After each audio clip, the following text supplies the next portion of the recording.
Yeah, Steve, through search warrants we've obtained, investigators believe Jamal White was kidnapped for ransom to get money from his mother. Williams allegedly told investigators that a 14-year-old boy and another adult targeted the 7-year-old's mom because she's a well-known drug dealer. You shot straight, but you shot late. High 11. This is the Rundown Podcast. I'm gonna give you the rundown. The suspect now charged in the kidnapping and Amber Alert for that 7-year-old Milwaukee boy. He did eventually make it home safe.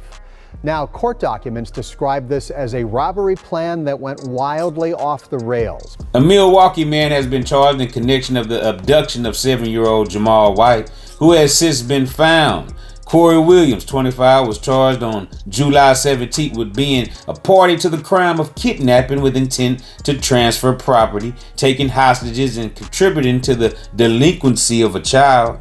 Jamal, also known as Baby J, was abducted at gunpoint and found the following day, less than 24 hours after an Amber Alert was issued, and Milwaukee police designated the child critically missing. On July 13th, Milwaukee police arrested Williams at an address connected to the kidnapping.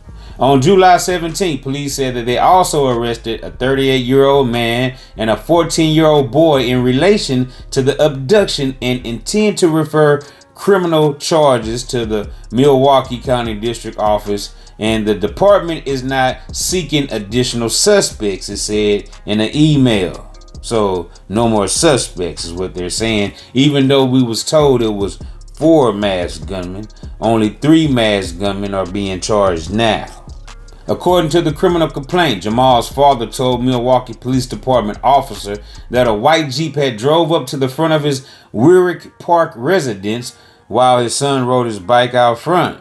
The parent, unnamed in the complaint, and this would be the father, okay, this would definitely be Jamal Sr., okay, said he ran inside his residence when he saw black men jump out of the Jeep carrying guns. The father said he saw the men grab Jamal without consent, put the child in the white Jeep, and drive eastbound with him. Officers reviewed a surveillance video that confirmed the account of the abduction.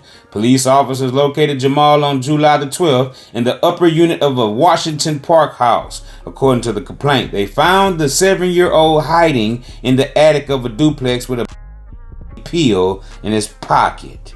Now, hold on. They said that they found Jamal on July the 12th. Okay, he went missing on July the 11th around 7 p.m. Okay, so how did they apprehend and arrest the suspect on the 13th when it's video footage of the crime scene of the child being rescued on the 12th, like they say, and it's also camera footage, okay, photos of the suspect Corey Williams being arrested on the scene right after they find the child in the house. So this all happened on the 12th. So maybe they, made a mistake here at this Milwaukee Journal Sentinel and mislabeled the date, because as we know, we seen Mr. Williams getting arrested right after they rescued Jamal Jr. A detective interviewed Jamal on July the 13th, the day after they found him. According to the complaint, Jamal said a man grabbed him by the back of his shirt and took him from the house where he was with his father. And the 7-year-old recalled being in a car with 3 unknown men who drove him to the house where police ultimately recovered him. So the child is even verifying that it was only 3 men in this car who abducted him instead of 4 like they told us. Jamal said he heard one of the men talking to his mother while they were in the house. He told the detective he heard his mother say she was going to come and pick him up, but she never came. Okay, now according to the complaint, Jamal teared up remembering his mother did not pick him up. He was upset. He was heartbroken, right? He was left here with these kidnappers, these bad men who had guns, right?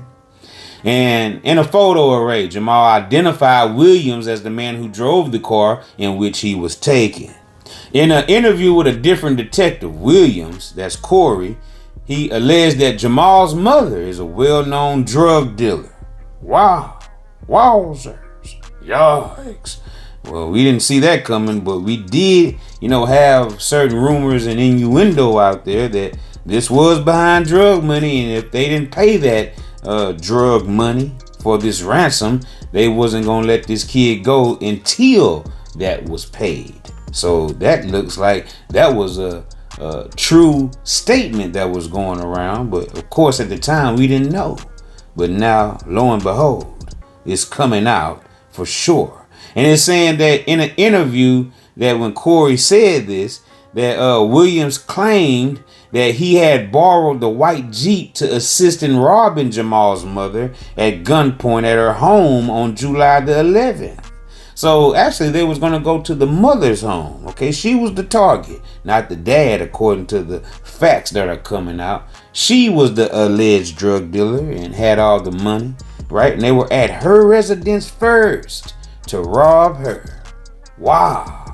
After waiting by her home that day and not encountering her, Williams and two other companions drove to Jamal's father's residence instead. In the interview, Corey Williams confirmed the account of the 7-year-old's abduction. After driving off with Jamal, the plan changed. Wow. They had to come up with something different since they couldn't get at the mama. And I told y'all, man, that's probably why she unfollowed Williams, because she was in fear of her life or, probably being kidnapped next for this ransom. Yikes. They say after driving off with Jamal, the plan changed, Williams recounted, according to the court document. His companions contacted Jamal's mother later that night and demanded $100,000 and jewelry in exchange for her son. Williams said that Jamal's mother never showed up to the meeting.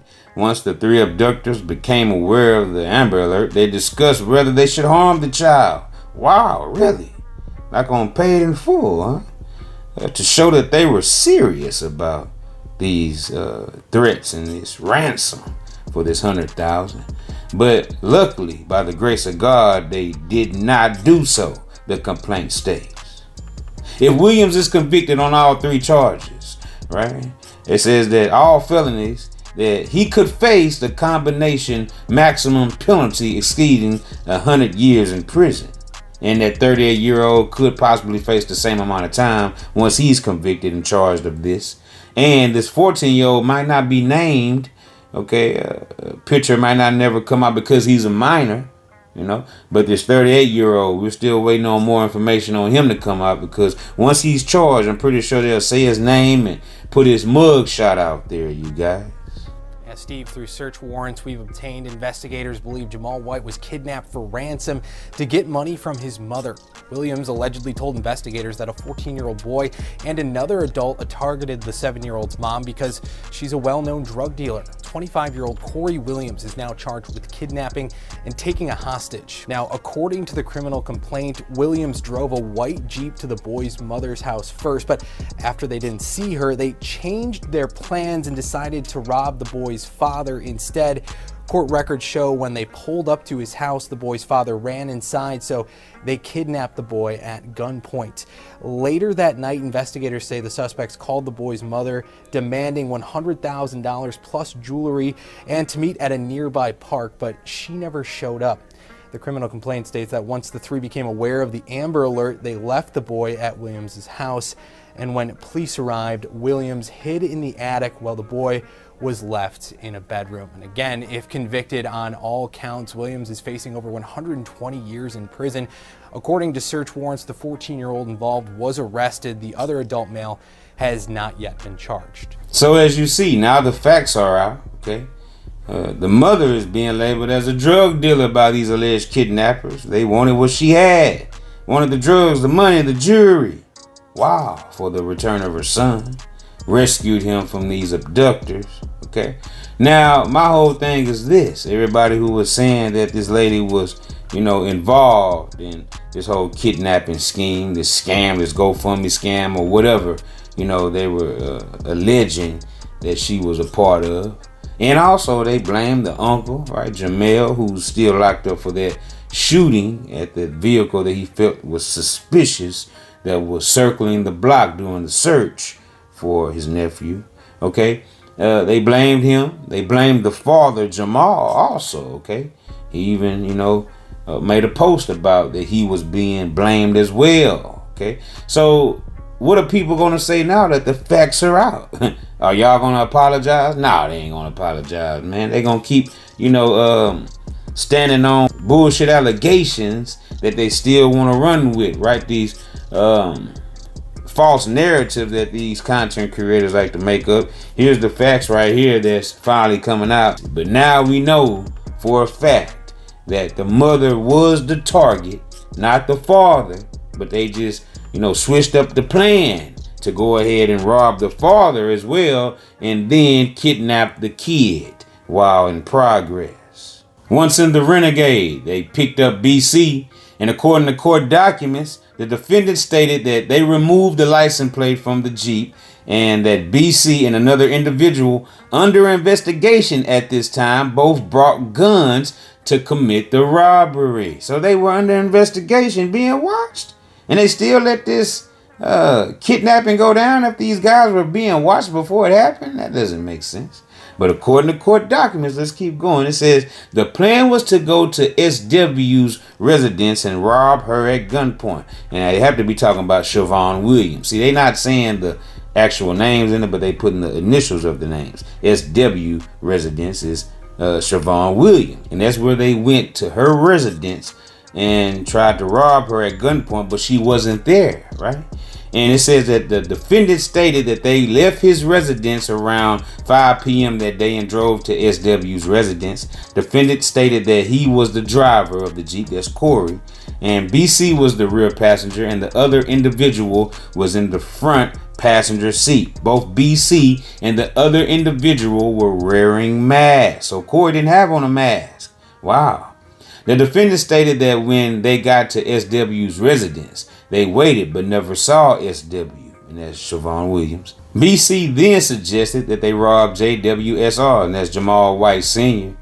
Okay, that's SW's child's father instead, on Friday, July the 11th, 2025 at 6230 West Houston Street in the city of Milwaukee, Milwaukee County, Wisconsin. They drove in the Jeep to that residence and saw JDW, and that's the child, and his father, JWSR, in front of the residence. JDW was riding a bike at the time. BC and the other individual exited the Jeep with handguns and ran at JWSR. That's the father. JWSR ran into the house and BC grabbed the individual. Okay, he grabbed JDW, the child. BC took JDW into the Jeep, and then the defendant drove away with all 4 individuals at a high rate of speed. The defendant stated that while driving away, he got into an argument with BC and the other individual, and that probably is the 14-year-old. And according to the documents, Corey Williams got in an argument with these individuals for taking JDW, for taking the child, right? And that's probably why Corey Williams posted kids is off limits.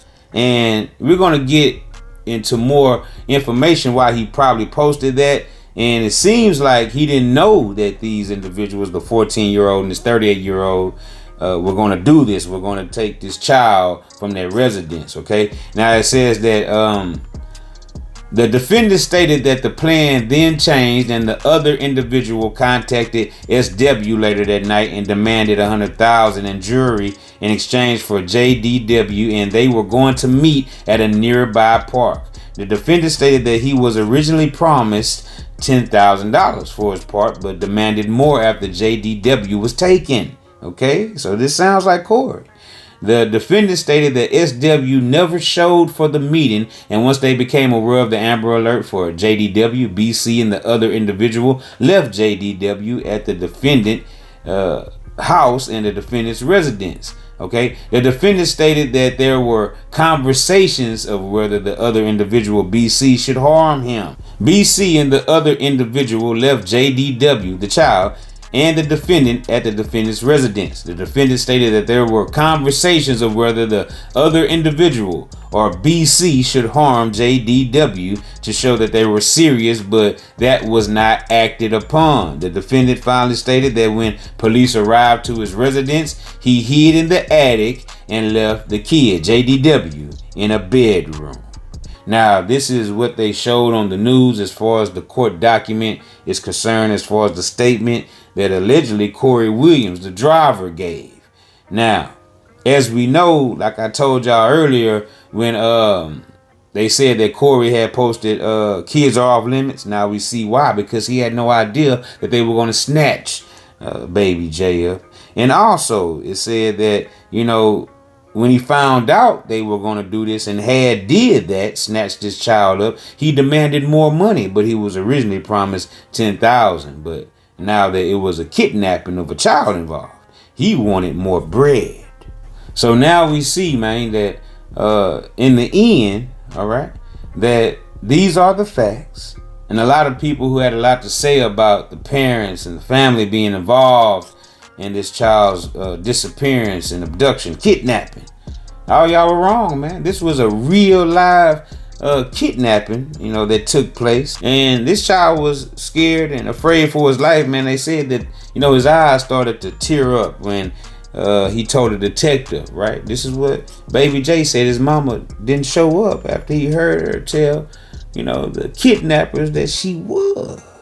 So a lot of people are going to harp on that, but, you know, we got to keep in mind that that woman could have put herself in danger as well had she not contacted police at all. So it looked like she was working with the police the whole time, the feds and law enforcement there in Milwaukee, to recover her son with this Ransom. And I told y'all in that first video I made covering this story that Ransom was definitely a part of this whole ordeal, getting baby J back to the family.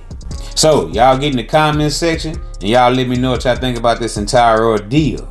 And until the next time, this is OG Jucario TV with the latest in rap, hip hop, celebrity, and urban news. You're watching the Rundown Podcast. I appreciate everybody for spinning with me. I appreciate all my subscribers for sliding with your boy every time. And say, man, hey man, keep hitting that like button, keep hitting that subscribe button, and look, turn on post notification so we can slide whenever I get the drop. You already know what it is, man. It's deeper than Buddha, her, you hear me? And guess what? I'm gone.